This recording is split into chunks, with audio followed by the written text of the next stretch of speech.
Hello friends, அனைவருக்கும் வணக்கம். Welcome to TNPSC திலகம் 2026.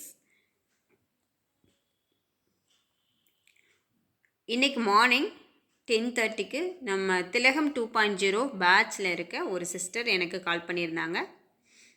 அவங்க நேற்று நைட்டே 2 டைம் கால் பண்ணியிருந்தாங்க. எனக்கு அந்த டைமில் அட்டன் பண்ண முடியல. அவங்க காலையில் கூப்பிட்ருந்தாங்க. மார்னிங் கூப்பிடுங்கன்னு சொல்லியிருந்தேன். காலையில் கூப்பிட்ருந்தாங்க. ஒரு 20 மினிட்ஸ் பேசிட்டு தான் உங்களுக்கு வந்து நெக்ஸ்ட் கிளாஸ் வந்து அப்லோட் பண்ணியிருப்பேன். லாஸ்ட் கிளாஸ் வந்து அப்லோட் பண்ணியிருப்பேன். அவங்க பேசினதுக்கப்புறமா அவங்க சொன்னாங்க, உண்மையிலேயே எனக்கு வந்து ரொம்ப மைண்டு ஃப்ரீயாக இருக்குது. நான் இந்த மாதிரி நான் இனிமேல் ஃபாலோ பண்ணலான்னு நினைக்கிறேன். எனக்கு இப்படியெல்லாம் யாரும் எனக்கு இது வரைக்கும் கைட் பண்ணதே இல்லை அப்படின்னு சொன்னாங்க. எனக்கு ரொம்ப ஹாப்பியாக இருந்துச்சு. அதுலேயும் அவங்க 2017 குரூப் 4 கவுன்சிலிங் அந்த இதுக்காக கூப்பிட்டுருந்துருக்காங்க. கூப்பிட்டுட்டு அவங்க ட்ரெயின் டிக்கெட்லாம் புக் பண்ணிட்டாங்களாம். அதுக்கு முன்னாடி நாள் ஈவினிங் 5 o'clock மெசேஜ் வந்துருச்சா, நீங்கள் வர தேவையில்லை அப்படின்னு சொல்லிட்டு. அது வந்து உண்மையிலேயே அவங்களுக்கு அது ஒரு பெரிய மன உளைச்சல் ஆகிடுச்சு. ஆனால் அந்த டைம் எப்படி இருந்தாங்க, ஓகே இந்த டைம் வந்து இந்தளவுக்கு நம்ம நெருங்கி வந்துட்டோம்ல, அடுத்த டைம் வந்து நம்ம நல்ல மார்க் எடுத்து கிளியர் பண்ணிடலாம் அப்படின்னு தான் அந்த டைம் வந்து அவங்க அவ்வளோ தீவிரமாக தான் இருந்திருக்காங்க. இப்போவும் படிக்கிறதுல அவங்க தீவிரமாக தான் இருக்காங்க. ஆனாலும் அதுக்கப்புறம் 2017 அதுக்கப்புறமா அவங்களோட மேரேஜ், அவங்களுக்கு ஒரு குட்டி பாப்பா எல்லாமே இருக்காங்க. இப்போது அவங்களோட சூழ்நிலை எப்படி இருக்குது அப்படின்னா, அவங்க வந்து வீட்டில் ஒரு தையல் மிஷின் வச்சு தைச்சிட்ருக்காங்க. வெளியில் ஒர்க்கு போகலை, வீட்டில் குழந்தைய பார்த்துட்டு ஃபேமிலி ஒர்க்கு பார்த்துட்டு அவங்க வந்து மிஷின் வச்சு தைச்சிட்ருக்காங்க. இப்போ வரைக்கும் படிக்கலான்ட்டு அவங்க ஒரு சொன்னாங்க. எனக்கு உண்மையிலேயே அது எப்படி எடுத்துக்கிறதுனே தெரியல. அவங்க சுந்தரி சீரியல்னு ஒரு சீரியல் பார்த்தாங்களாம். அந்த சீரியலில் அவங்க வந்து படித்து கலெக்டர் ஆவாங்க அப்படிங்கிற மாதிரி இருந்துச்சு. அதை வந்து நான் உண்மையிலேயே அந்த சீரியல் படிக்கும்போதெல்லாம் எனக்கு அந்த சீரியல் வந்து இந்த மோட்டிவேஷனுக்காக, நம்மளும் படிக்கணும் அப்படிங்கிற மோட்டிவேஷனுக்காக தான் அந்த சீரியல் நான் பார்த்தேன். ஆனால் சீரியல் 2-3 வருஷம் நடந்துச்சு, முடிஞ்சது. அவங்க வந்து கலெக்டர் ஆகிட்டாங்க, அவங்களோட சீரியலே முடிஞ்சிடுச்சு. ஆனால் நான் இன்னும் புக் எடுக்கலை. எனக்கு மோட்டிவேஷன்லாம் கிடச்சிது, ஆனால் என்னால் புக் எடுக்க முடியல அப்படின்னாங்க. அப்போ தான் நான் கேட்டேன், என்ன காரணம் அப்படின்னு கேட்கும்போது அவங்க சொன்னாங்க, நாங்கள் வந்து அப்பார்ட்மெண்ட்டில் இருக்கோம். எப்போவுமே வந்து வீட்டுக்குள்ளே பக்கத்தில் இருக்கவங்களோடலாம் பேசாமல் இருக்க முடியாது. அவங்க வந்து பக்கத்தில் ஒரு ஃபேமிலி சொல்கிறாங்க, நான் படிக்க ஏதோ ஒரு உத்வேகத்தில் நான் சொல்லிட்டேன், அந்த மாதிரி டிஎன்பிஎஸ்சிக்கு படிக்கிறேன் அப்படின்னு. டெய்லியும் வந்து அவங்க வந்து என்னை கேட்டுகிட்டே இருக்காங்க, இன்றைக்கி படிச்சிங்களா அப்படின்னு கேட்குறாங்க. எனக்கு சில நேரம் வந்து எதையாவது நம்ம ஒரு வேலையை செய்யலை அப்படின்னு சொல்லும்போது, ஆமாம் நீங்கள் ஃபேமிலியை பார்க்குறத விட்டுட்டு டிஎன்பிஎஸ்சி படிக்கிறேன், இது படிக்கிறேன்னு சொல்லிட்டு இருந்தீங்கனாலாம் நீங்கள் என்ன பண்ண முடியும் அப்படின்லாம் கேட்குறாங்க. அது எனக்கு ரொம்ப நெகட்டிவாக இருக்குது.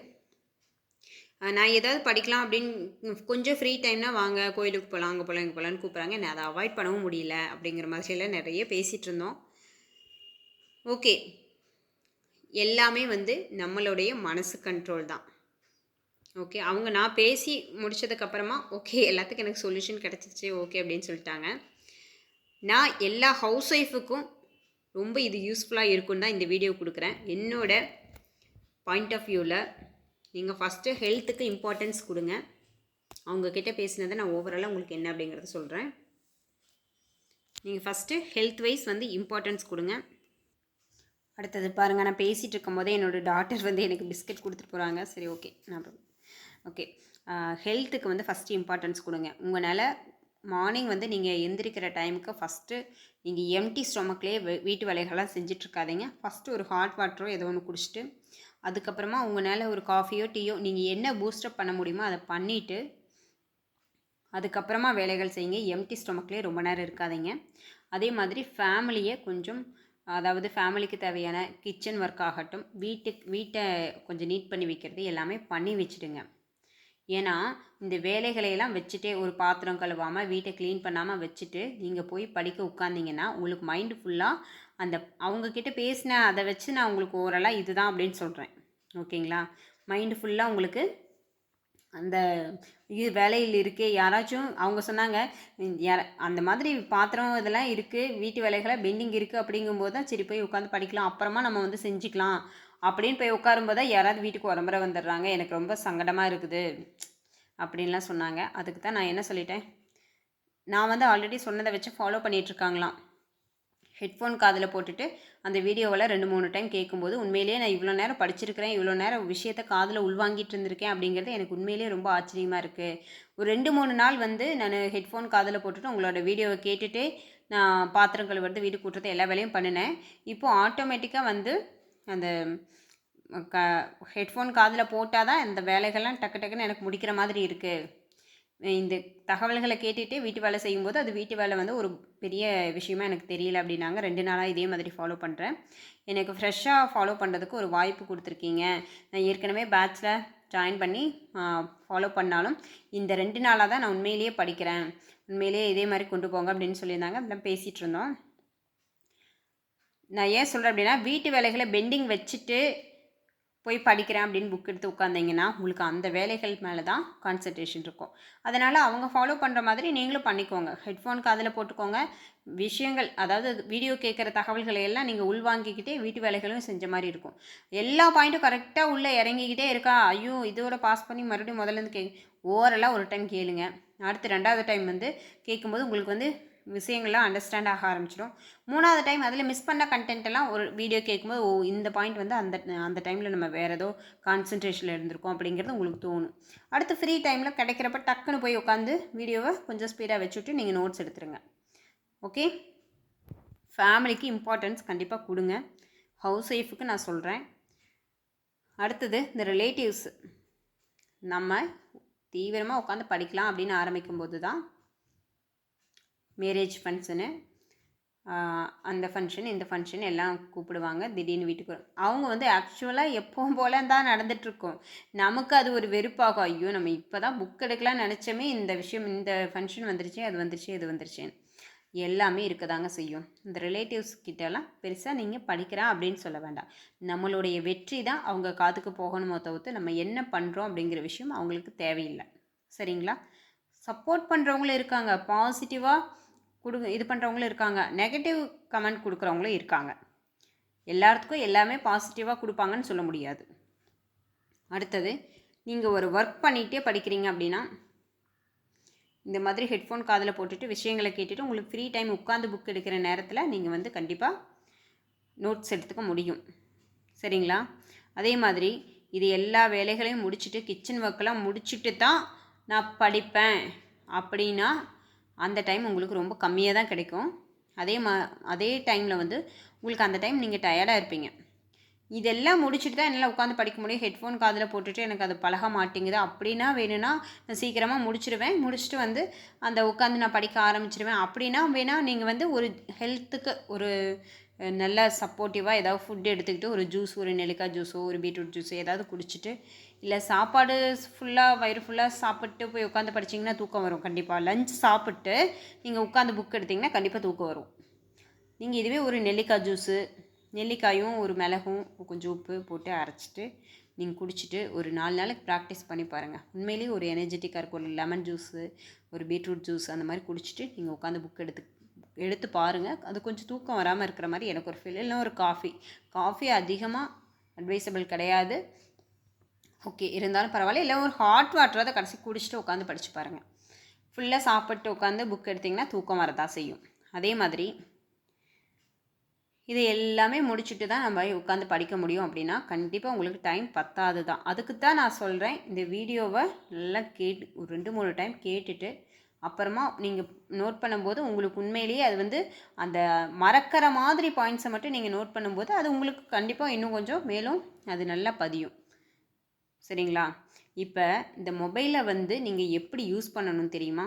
மொபைலை எடுத்த உடனே அந்த சிஸ்டர் சொன்னாங்க, நான் அந்த சுந்தரி சீரியல் பார்த்து அவங்க கலெக்டரே ஆகி முடிச்சிட்டாங்க, நான் வந்து எதையுமே மறுபடியும் எதுவும் கண்டினியூ பண்ணி படிக்க முடியாமல் போயிடுச்சு அப்படின்னு சொன்னாங்க. அது வந்து அவங்கள மோட்டிவேஷனுக்காக தான் அந்த சீரியலே பார்க்க ஆரம்பித்தாங்களாம். ஆனால் வீட்டில் இருக்க வேலைகள் மற்றது அவங்க சொல்கிறாங்க, நான் இப்போது வந்து ஏதோ ஒரு பேர் சொன்னாங்க, ஆடுகளம்னு ஒரு சீரியலுக்கு வந்து இப்போ அடிக்டாக இருக்கேன், அது என்னால் பார்க்காம இருக்க முடியாது அப்படின்னாங்க. பாருங்கள், உங்களுக்கு ஒரு ரிலாக்ஸ் தேவை தானே. ஜஸ்ட் அது ஒரு ஃபுல்லாக உட்காந்து சீரியல் 1/2 மணி நேரம் பார்க்காதீங்க. எப்படி பார்க்கணும் அப்படின்னா, மொபைல் கையில் இருக்கா, ப்ரோமோ போடுறாங்களா, ப்ரோமோவை மட்டும் பார்த்துட்டு கூட வாங்க. ஒரு 4 நாளுக்கு அப்படி பார்த்தீங்கன்னா ஆட்டோமேட்டிக்காக நீங்கள் ப்ரோமோ மட்டும் பார்க்குறதே ஒரு பழக்கத்தை கொண்டு வந்துடுவீங்க. ஒரு சீரியல் பார்க்கணுமா பார்த்துக்குங்க, வேறு ஒன்றும் பிரச்சனை இல்லை. இதே சமயத்தில் அந்த மொபைலை நீங்கள் எப்படி யூஸ் பண்ணலாம் தெரியுமா? அந்த இதை தெரிஞ்சுக்கோங்கன்னு சீரியஸ் இன்னைக்கு காலையில் ஸ்டார்ட் பண்ணியிருக்கேன். பார்க்காதவங்க பார்த்துக்கோங்க. இதை தெரிஞ்சுக்கோங்க அப்படின்னு சொல்லிட்டு ஒரு ஒரு ஒரு 1 மினிட் இருக்கும், அவ்வளோதான். அது உங்களுக்கு நம்ம குரூப்பில் ஒர்க்கு டிஎன்பிசி ஃப்ரீ டெலகிராம் சேனல்லே அடுத்தடுத்து அனுப்பிச்சிடுவோம். டக்குன்னு அதை ஆன் பண்ணிங்கன்னா ஒரு விஷயம் காதில் உள்வாங்குறீங்களா, அது ஒரு விஷயம் புதுசாக ஒன்று மட்டும் கற்றுக்கும் போது அது டக்குன்னு அப்படியே மைண்டில் பதியும். அந்த முக்கியமான விஷயங்கள் எல்லாமே அந்த மாதிரி ஷேர் பண்ணுவோம். அந்த மாதிரி கேட்டு பழகிக்கோங்க. மொபைலை வந்து ஒரு வீடியோ கேட்குறதுக்கு, ஒரு விஷயங்களை வந்து சப்ஜெக்ட் ரிலேட்டடாக வீடியோஸ் கேட்குறதுக்கு, விஷயங்கள் தெரிஞ்சுக்கிறதுக்கு அந்த மாதிரி யூஸ் பண்ணுங்கள். ஷார்ட்ஸ் பார்த்து பழகாதீங்க. ஷார்ட்ஸ் பார்த்தோம் அப்படின்னா எவ்வளவு நேரம் அதில் டைம் போகுதுங்கிறது நம்மளுக்கே தெரியாது. ஓகே, ஷார்ட்ஸ் பார்த்து பழகாதீங்கன்னா நீங்கள் சப்ஜெக்ட் ரிலேட்டடாக ஷார்ட்ஸ் எல்லாம் நீங்கள் பார்க்கலாம். நான் சொல்கிறது வந்து மற்றது சும்மா நீங்கள் போய் பாட்டு அந்த மாதிரி டான்ஸு இல்லை இந்த சீரியல் ரிலேட்டடாக அந்த மாதிரி ஷார்ட்ஸ் வந்து நீங்கள் பார்த்தீங்கன்னா போய்கிட்டே இருக்கும். சப்ஜெக்ட் ரிலேட்டடாக பார்த்து பாருங்கள். 4 ஷார்ட்ஸ் பார்த்தோன்னே 5வது ஷார்ட்ஸ் ஓகே 4 விஷயம் தெரிஞ்சிருச்சு அப்படின்ட்டு நீங்கள் வேக வேகமாக விட்டுட்டு நீங்கள் படிக்கிற வேறு வேலைக்கு போயிடுவீங்க. இல்லை உங்களோட வேலை என்னவோ அதை பார்க்க போயிடுவீங்க. அதிகமாக மொபைல் யூஸ் பண்ண மாட்டீங்க. சப்ஜெக்ட் ரிலேட்டடாக ஷார்ட்ஸ் பார்த்தீங்கன்னா அதுதான் நமக்கு தேவை. கொஞ்சமாக 4 ஷார்ட்ஸ் பார்த்தாலும் சப்ஜெக்ட் ரிலேட்டடாக பார்த்தீங்க அப்படின்னா பிரச்சனை கிடையாது. நீங்கள் வேறு எதாவது அதிகமாக நீங்கள் சீரியலு பாட்டு எல்லாம் உள்வாங்கிட்டு இருக்கும்போது படித்ததை வந்து எவ்வளோ நேரத்துக்கு மைண்டில் நிற்கும்? சரிங்களா? உண்மையிலே ஒரு விஷயம் சொல்கிறேன். ஹவுஸ் ஒய்ஃபாக இருந்துட்டு படித்து குழந்தைங்கள வச்சு படித்து வேலைக்கு போனவங்க அப்படிங்கிறது உண்மையிலே அவங்கள சாதனை பண்ணவங்க தான். அதுதான் ரியாலிட்டி. அதாவது நிறைய பேர் நீங்கள் நினைக்கிறீங்க நம்ம மட்டும்தான் இப்படி நிலைமைன்ட்டு. ஜென்ஸ்லாம் வந்து வேலைக்கு போயிட்டே படிக்கிறாங்க. அவங்களுக்கெல்லாம் இல்லாத ஸ்ட்ரெஸ்ஸாக உங்களுக்கு இருக்க போது சொல்லுங்கள். நீங்கள் வந்து ஒரு மேரேஜ் பண்ணி ஒரு குழந்தை இருக்குது, ஃபேமிலி இருக்குது, எல்லாமே இருக்குது, நீங்கள் வந்து படிக்கிறீங்க அப்படிங்கிறவங்களுக்கு விட அந்த வேலைக்கு போயிட்டே படிக்கிறாங்க பாருங்கள். அவங்களுக்கு அவங்க ஃபேமிலி இன்கமும் கொடுக்கணும், அவங்க படிக்கிறதையும் பார்க்கணும், அவங்களுக்கு ஃபேமிலியில் அப்பா அம்மா பக்கமும் பார்க்கணும், ஒய்ஃப் பக்கமும் பார்க்கணும். எவ்வளோ பிரச்சனைகள் அவங்களையும் எல்லாருமே அவங்கவுங்க சூழ்நிலையில் அவங்கவுங்க கஷ்டத்தில் தான் படிக்கிறாங்க. சரிங்களா? நான் மறுபடியும் சொல்கிறது தான், டிஎன்பிஎஸ்சிக்கு படி, நீ படித்தே ஆகணும். நம்மளை யாரும் கொண்டுட்டு வந்து உள்ளே கொண்டு வந்து தலையை அமைக்கி வைக்கலை. நம்மளாக முடிவு பண்ணி தானே உள்ளே வந்திருக்கோம். நம்ம முடிவு பண்ணின ஒரு விஷயத்தில் நம்ம சக்ஸஸ் பண்ணலின்னா அப்போ நம்ம முடிவுக்கு நம்ம என்ன மரியாதை கொடுக்குறோம்? ஸோ உங்களை வந்து டெய்லியும் வந்து நீங்கள் இப்படி படிங்க அப்படி படிங்கலாம் நான் சொல்லலை. நான் சொன்னது என்ன, உங்களையே நான் இப்போ ஃப்ரெஷ்ஷாக இன்னும் படிக்கவே ஆரம்பிக்கலை அப்படிங்கிறவங்களுக்கும் நேற்றுலேருந்து நான் ஒரு வாய்ப்பு சொல்லியிருக்கேன் இல்லையா? அது என்னது? ஒரு நிமிஷம் இருங்க, அது என்னன்னு சொல்கிறேன் நான். இந்த மந்த்லி பிளானர் ஷீட்டு தான். உண்மையிலே வந்து இதுக்கு நிறையா பேர் வந்து எனக்கு இது நல்லாயிருக்கு அப்படின்னு கூப்பிட்டு பேசியிருந்தீங்க. உண்மையிலே ரொம்ப சந்தோஷம். ஓகே, நேற்று தான் வந்து நம்ம ஜனவரி 21லேருந்து தான் நம்ம புது பிளான் மந்த்லி கோல் அப்படின்னு சொல்லிட்டு புது பிளான் வந்து ஸ்டார்ட் பண்ணியிருக்கோம். இன்னுமே நான் படிக்கவே ஆரம்பிக்கல. எனக்கு டிஎன்பிஎஸ்சியை பற்றி ஒரு நாலேஜே இல்லைங்கிறவங்க கூட இதை படித்து கிளியர் பண்ண முடியும். இப்போது இன்றைக்கு வரைக்கும் கூட பார்க்கல அப்படிங்கிறவங்களுக்கும் இது யூஸ்ஃபுல்லாக இருக்கும். நான் காலையிலேயே சொல்லியிருந்தேன். இந்த டே ஜனவரி 21 அப்படிங்கிறது ஜனவரி 21 மதியானம் 12 மணியிலிருந்து ஜனவரி 22 மதியானம் 12 மணி வரைக்கும் சேர்ந்தது தான் ஜனவரி 21. ஆங்கிலேய ஆட்சிக்கு எதிராக தமிழகத்தில் இருந்த தொடக்க கால கிளர்ச்சிகளில் ஒரு 2 பார்ட் 1 பார்ட் 2ன்னு கொடுத்துருக்கோம். இது இந்த டாப்பிக்கே 2ஆக பிரிச்சுருக்குறோம் இதில். ஆனால் இதில் வந்து பாளையக்காரர்கள், பூலித்தேவர் மட்டும் பாருங்கள். இதில் வந்து ரிமைனிங் பார்ட் பாருங்கன்னு சொல்லியிருக்கேன். அப்போ ஜனவரி 22ஓட கண்டென்ட் எது வரைக்கும் இருக்கும்? ஜனவரி 22 இன்னைக்கு மதியானம் 12 மணிலேருந்து ஜனவரி 23ஓட மதியானம் 12 மணி வரைக்கும் உங்களுக்கு டைம் இருக்குது இந்த கிராஸ் பண்ணுறதுக்கு. இப்போ சந்திப்பிலை பார்ட் 1 பார்ட் 2 பார்ட் 3 வீடியோ கொடுத்துருக்கோம். இது 2 நாளில் நீங்கள் நாளைக்கு மதியானம் 12 மணிக்குள்ளே என்ன பண்ணணும்? ஆங்கிலேய ஆட்சிக்கு எதிராக தமிழகத்தில் இருந்த தொடக்க கால கிளர்ச்சிகள் பார்ட்டு முடிச்சிட முடியும். டோட்டலாக கம்ப்ளீட் பண்ண முடியும். சந்திப்பிலையில் பார்ட் 1 2 3 பார்க்க முடியும். ஆட்சி சொல்ல அகராதி டே 1 அது ஒரு 5 மினிட் இருக்கும். அதுவும் நான் அனுப்பிச்சிருக்கேன். அதையும் வந்து பார்த்துட்டிங்கன்னா இதையும் நம்ம டச் பண்ணி மூவ் ஆன் பண்ணி கொண்டு போயிடலாம். மேக்ஸ் எங்கே போகுதுங்க மேடம் அப்படின்னா மேக்ஸ் இங்கே இருக்குது, அதையும் கொண்டு போவோம். தமிழ் எங்கே போச்சு அப்படின்னா அதான் சந்திப்பிலை ஜிஎஸ் தமிழ் கொண்டு போகிறோம், மேக்ஸும் கொண்டு போவோம். சரிங்களா? இது இல்லாமல் கரண்ட் அஃபேர்ஸ்க்கும் நான் சொல்லுவேன். இப்போ வந்து ஜனவரி 31 வரைக்கும் கொடுத்துருக்கேன். இது வந்து திலகம் பேட்சோட 2.0 ஷெடியூல் பேஸ்டாக தான் போகும். இது வந்து இந்த பிளானர் ஷீட் மாதிரி கொடுக்கும்போது கொஞ்சம் இன்ட்ரெஸ்ட்டாக நீங்கள் கம்ப்ளீட் பண்ணுறீங்க. இது நான் தெரிஞ்சுக்கிட்டேன், இன்றைக்கி நான் தெரிஞ்சுக்கிட்டேன். சரி, ஓகே. இப்போது இன்றைக்கி மதியானம், இன்றைக்கி நான் இந்த வீடியோ பார்க்குறேன் அப்படின்னா கூட இங்கேருந்து ஆரம்பிச்சிங்கன்னா நாளைக்கு மதியானம் 12 மணிக்குள்ளே நீங்கள் ஒன்றும் பண்ண வேண்டாம். ஒரு 2-3 டைம் அந்த வீடியோ மட்டும் கேட்டிங்க அப்படின்னா உங்களுக்கு அந்த டாபிக் ஃபுல்லாக ஸ்கூல் புக்கு, அவுட் சோர்ஸ் எல்லாமே கவர் பண்ணிடுவீங்க. எல்லாத்துக்குமே வீடியோ இருக்குது. தமிழுக்கும் சரி, ஜிஎஸ்க்கும் சரி வீடியோ அப்லோட் பண்ணியிருக்கோம் நம்ம சேனல்லையே. நீங்கள் வேறு எங்கே பார்க்குறனாலும் அந்த video school book plus out source எல்லாமே கவர் ஆகுதா அப்படிங்கிறது மட்டும் இப்போ செக் பண்ணிவிட்டு நீங்கள் பார்த்துட்டே வந்தீங்கன்னா கம்ப்ளீட் பண்ணிடலாம். நோட்ஸ் எடுக்கிறவங்க ஃபுல்லாக நோட்ஸ் உங்களுக்கு எப்படி தோணுதோ அப்படி நோட்ஸ் எடுங்க. உங்களுக்கு எல்லாமே வீடியோ நல்ல ஸ்டோரி பேஸில் எனக்கு நல்ல 2 டைம் 3 டைம் கேட்கும்போது அண்டர்ஸ்டாண்ட் ஆகிடுச்சு. எனக்கு அந்த இயரும் அந்த நேம் மட்டும் தான் மறக்குது அப்படின்னா அதை மட்டும் நோட்ஸ் எடுங்க. அப்படி இல்லை எனக்கு ஓரளவுக்கு நோட்ஸ் எடுக்கணும் அப்படின்னா வேலை செய்யும் போதெல்லாம் ஹவுஸ் ஒய்ஃபு காதில் கேளுங்க. உங்களுக்கு ஃப்ரீ டைம் கிடைக்குதுன்னா டக்குன்னு உட்காந்து அதை 1 டைம் கேட்டுக்கிட்டே நோட்ஸ் எடுங்க. அவ்வளோதாங்க நீங்கள் படிக்கிறது. இதை வந்து நீங்கள் டிஎன்பிஎஸ்சி படிக்கிறேன்னு சொல்லிவிட்டு நீங்கள் ரொம்ப சிரமப்பட்டெல்லாம் நீங்கள் படிக்க வேண்டாம். ஒரு நாளைக்கு இந்த ஒரு பாக்ஸ் டாப்பிக்கை முடிச்சுட்டு நைட் இப்படி ஒரு கிராஸ் பண்ணிவிட்டு நீங்கள் தூங்கி பாருங்கள். இப்போது ஜனவரி 21 டாப்பிக்கை இன்றைக்கி மதியானம் 12 மணி வரைக்கும் உங்களுக்கு டைம் இருக்குது. ஓகே, இதை முடிச்சுட்டு நீங்கள் கிராஸ் பண்ணி பாருங்கள். உண்மையிலேயே அதோட எஃபெக்ட் வேறு லெவலில் இருக்கும். ஒவ்வொரு நாளும் இப்படி கடந்து போகும்போது கண்டிப்பாக நம்ம சிலபஸை கம்ப்ளீட் பண்ண முடியும். நம்மளுடைய வீட்டு வேலைகள், குழந்தைங்க, பக்கத்து வீடு, எதிர்த்த வீடு எல்லாத்தையும் மேனேஜ் பண்ணிவிட்டு நம்ம ஈஸியாக ஸ்டடியும் ஃபோக்கஸ் பண்ண முடியும்.